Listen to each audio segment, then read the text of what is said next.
Hello and welcome back to Suspended Fanimation. I'm your host, Dennis Bithoulkas, and it's time for another installment of Is It Worth My Time?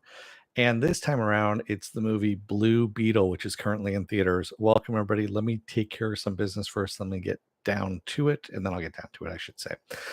Uh, if you can, if you haven't already, subscribe if you can.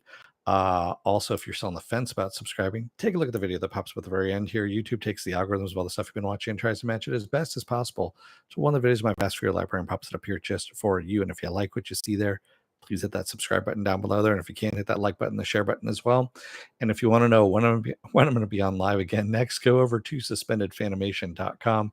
Take a look at the schedule I have up there. I change it out every week. Also, I have all the links to my social media there and all the links to my pages as well. All right, with the plug out of the way, so I'm going to do the non-spoiler version of this first, and then, of course, I will go into the spoiler version of it. So, Blue Beetle is a DC Comics character. Uh, this is the second iteration of that character. There is an older version of Blue Beetle, but this is the newer version that we're talking about here. And this is also supposed to be the first official start of the new DC universe, the one that James Gunn is heading up. This movie, of course, was made before James Gunn was hired on. James Gunn and Peter Seraphine were hired on to head up the DC universe for Warner Brothers. But this is the official start of the Warner Brothers DC universe. So, really, what this is, it's about a kid who ends up uh, accidentally becoming a superhero, if you will.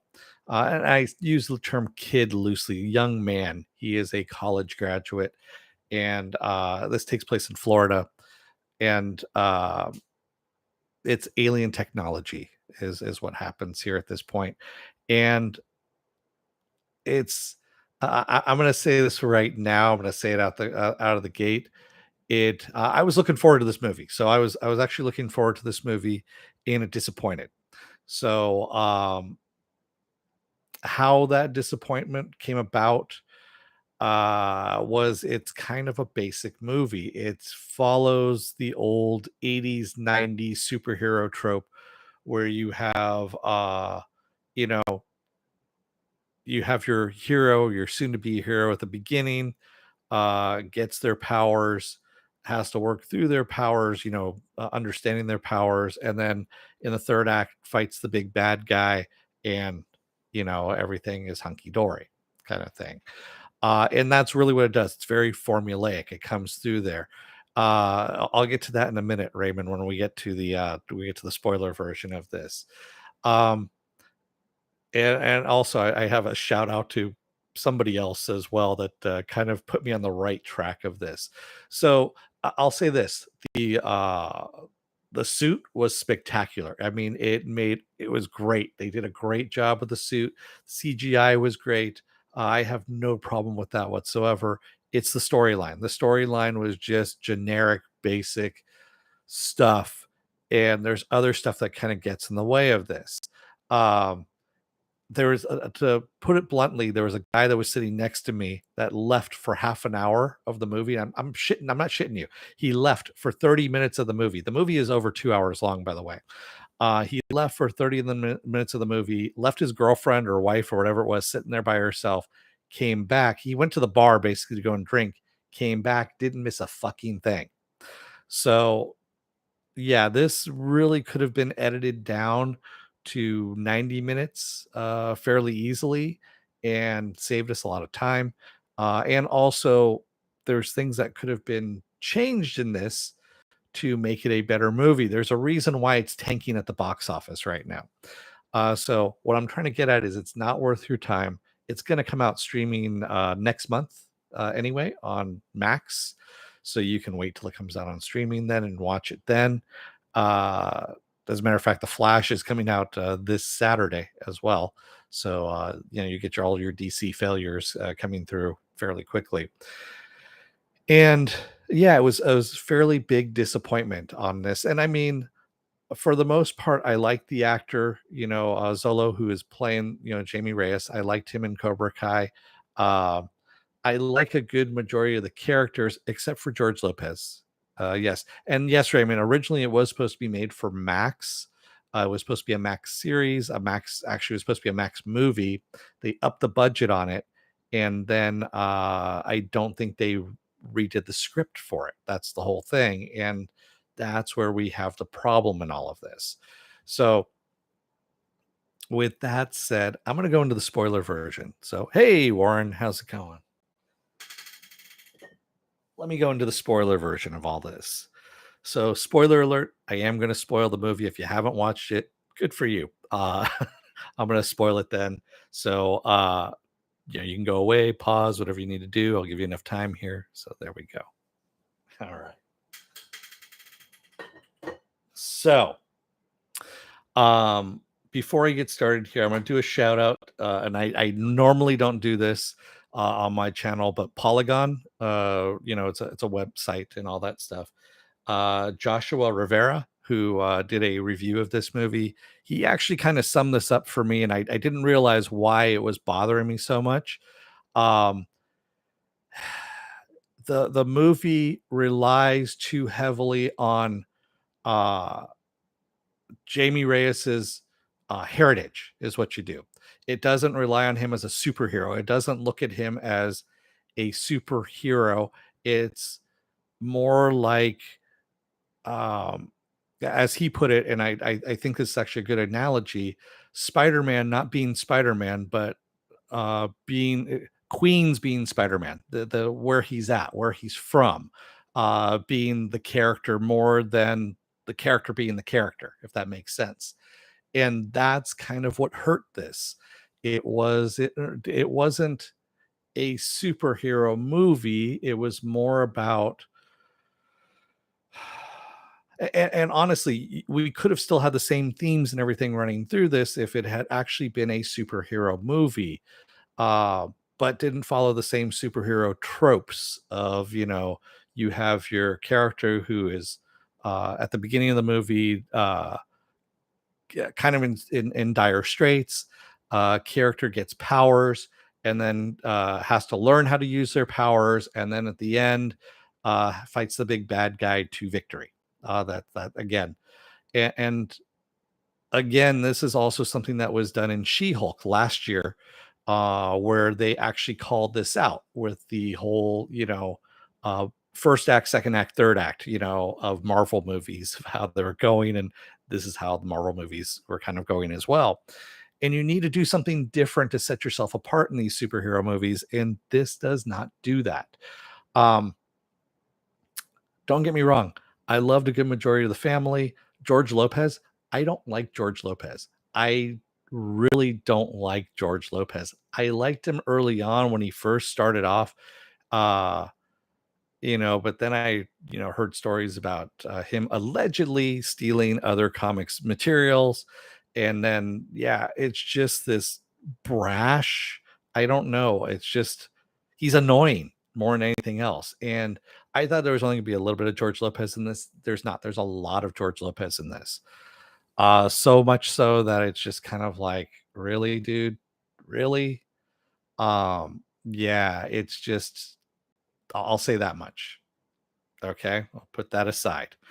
Um, Again, like I said, the positive of this is the practical suit. The practical suit was awesome. Jamie Reyes, awesome as a character. You just don't utilize him. You're not utilizing him to his full potential. If you want to see Jamie Reyes utilized to his full potential, go and watch Young Justice. Young Justice does the character justice, no pun intended. But that is the way you do that. It really is the way to represent this character.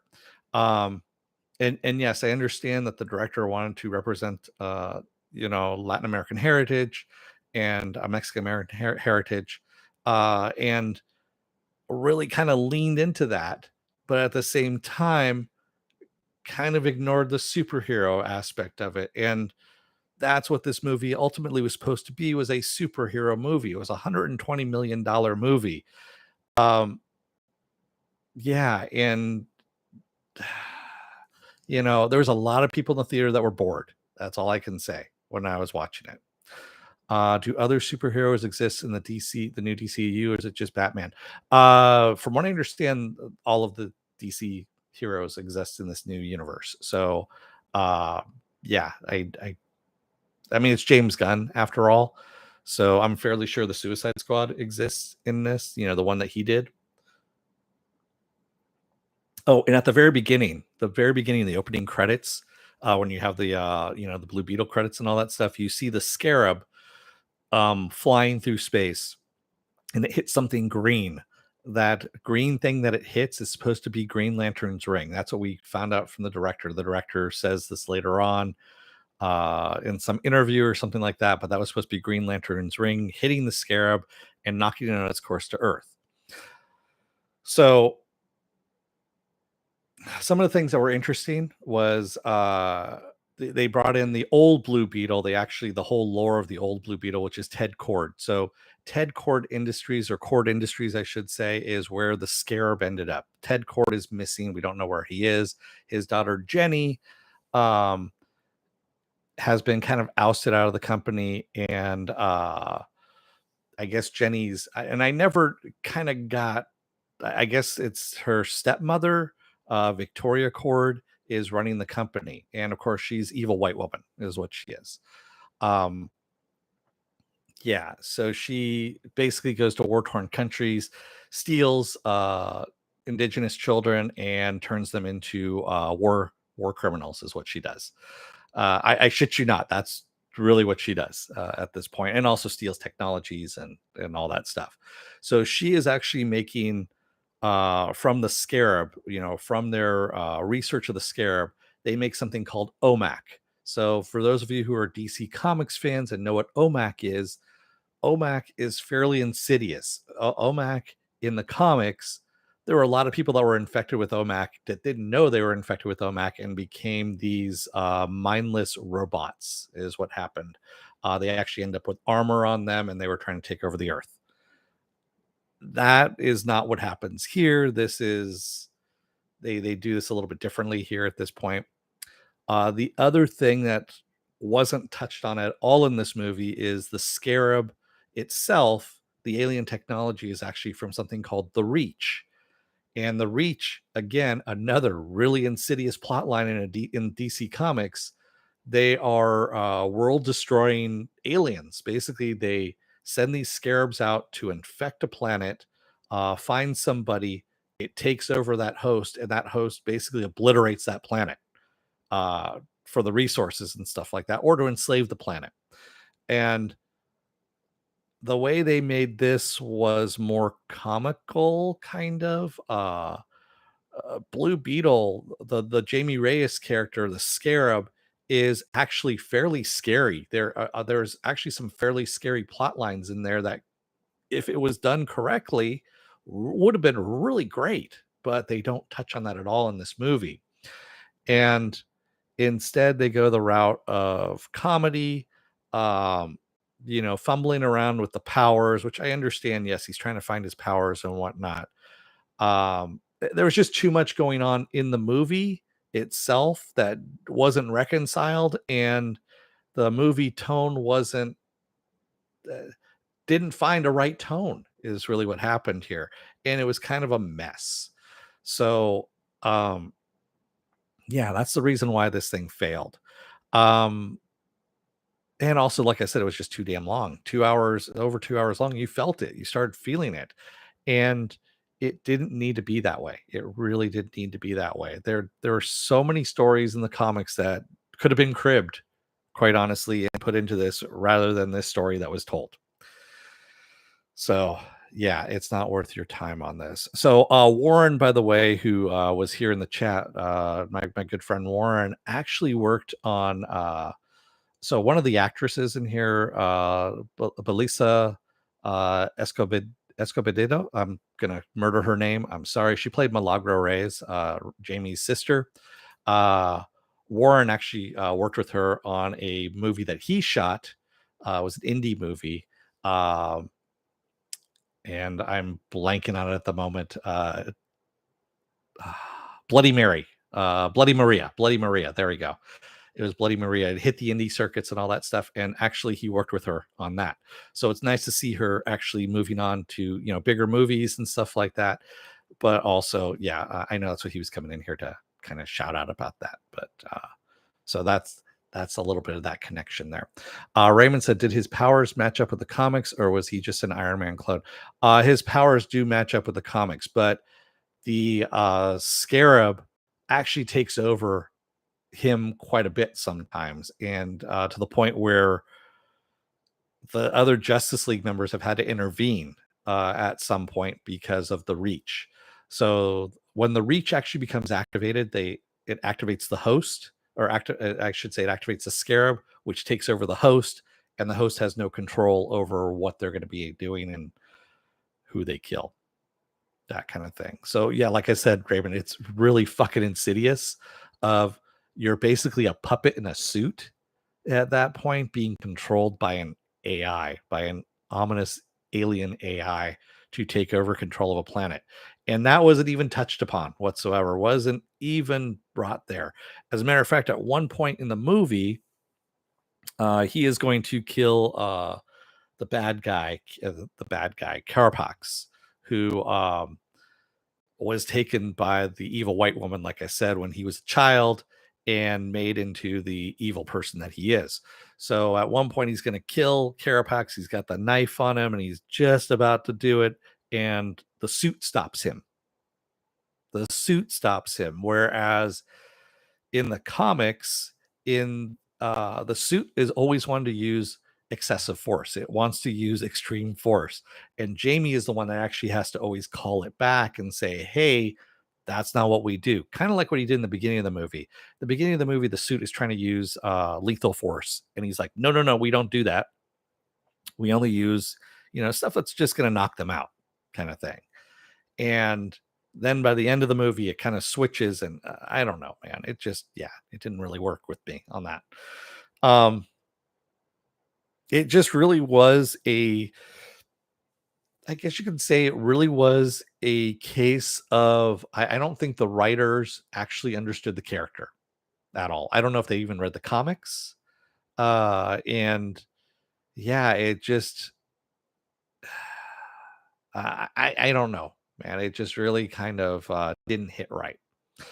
Um, the whole thing with Jenny, losing her father, was whole other story that didn't need to be in there. I mean, you could have just mentioned at the beginning and then just dropped it, but they kind of ran with that as well. So you had two parallel stories kind of going in tandem, and that also kind of interfered with this as well.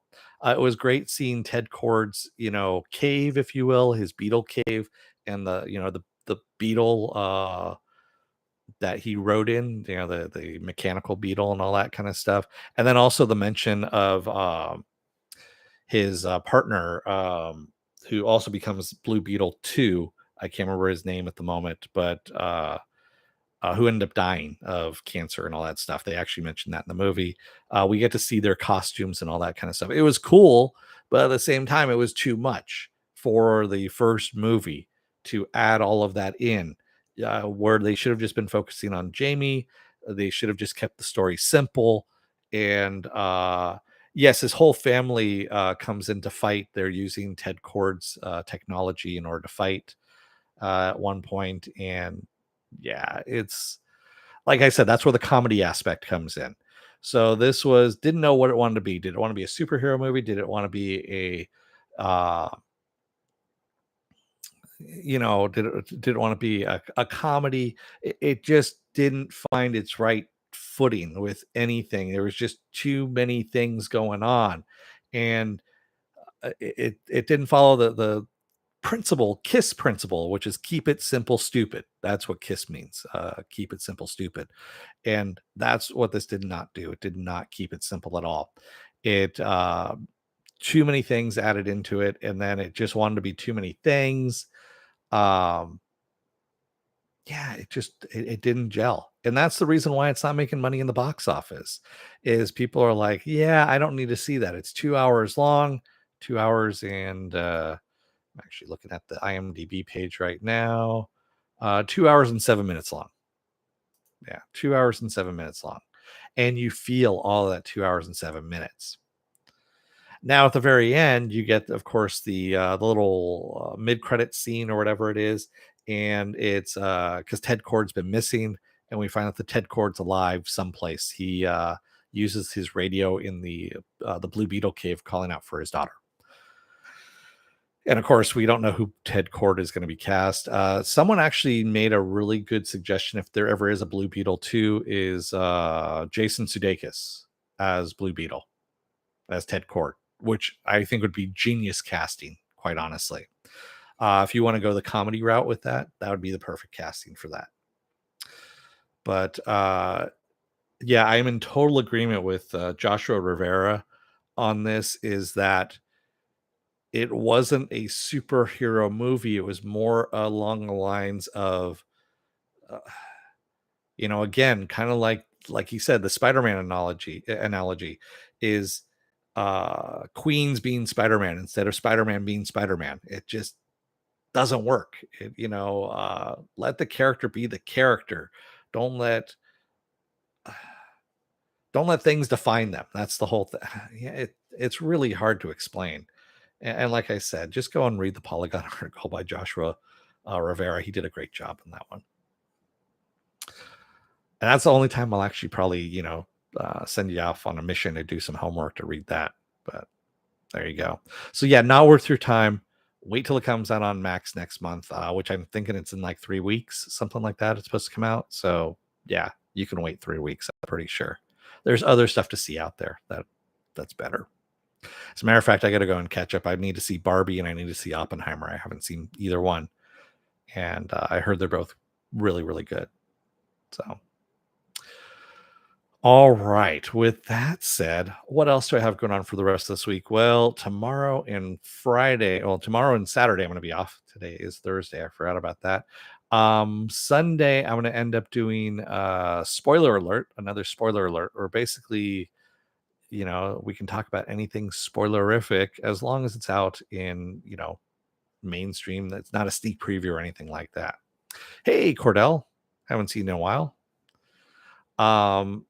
Yeah, so we're going to do that on Sunday, and I don't have anything set up for the rest of the next week, but we'll play that by ear. I'm sure there's going to be another Is It Worth My Time in there. I still owe you like Mrs. Davis from Peacock, and there's a couple other things that are floating around in streaming land out there that I can cover that I haven't covered. I know there's like One Piece that's going to be coming out on Netflix. Yeah, things like that we can always go back to as well. And yes, I am. The only thing I am going to be covering next week that I know I'm going to be covering is going to be Ahsoka. So the new episode of Ahsoka. I'm not covering them on Tuesday nights, even though they get released on Tuesday nights, just because some of you are on the East Coast, and I'm pretty sure you're not going to stay up until 10 o'clock or something like that, your time, or 10:30 ish to listen to me rant about it. I'm going to do those on Wednesdays. My Adventure to Superman, yes, I watch it. It's actually decent, Raymond. I like it. It's not bad. I do have some reservations about one of the current, I should say, one character that was just introduced last week. But we could talk about that on Spoiler Alert. But yeah, My Adventure to Superman is good.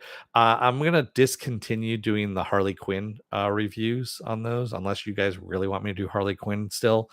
I was doing them, and then I'm thinking about it, and I'm like, yeah, I'm kind of letting that one peter out. I don't know where we're gonna be at, or if you know Zaslav has actually shit canned that one yet or not. I'm fairly sure he has. I kind of smell that one happening right now. I am waiting for the last half of Doom Patrol to come out, and then I'll cover that as well. Who knows when the hell that's going to happen? Hopefully, it happens before the end of the year. But yeah, so that's what's going on there. So, with that said, Raymond says, no worries. I stopped watching last season. It's still actually good, Raymond. It's still actually, Harley Quinn is really good. There's just not enough meat there on the bones for me to cover, quite honestly. Oof, Sorry, I had a little gnat fly by me there. So I'm gonna let you guys go for the rest of the night. Thank you to everybody who joined me tonight in the chat, and thank you if you made it this far in the video. If you're still on the fence about subscribing, you know who you guys are out there. Take a look at the video that pops with the very end here. YouTube takes the algorithms of all the stuff you've been watching and tries to match it as best as possible to one of the videos in my vast video library and pops it up here just for you. It's now over 1,000 videos, so something's going to pop up here. You know, it's going to happen sooner or later. And if you like what you see there, please hit that subscribe button down below there. And if you can, hit that like button, the share button as well. And if you want to know when I'm going to be on live again next, go over to suspendedfanimation.com. Take a look at the schedule I have up there. I change it out every week. Also, I have all the links to my social media there and all the links to my pages as well. And also, if you take a look under the my schedule, there's a whole bunch of stuff of like what's going to be coming out throughout the year.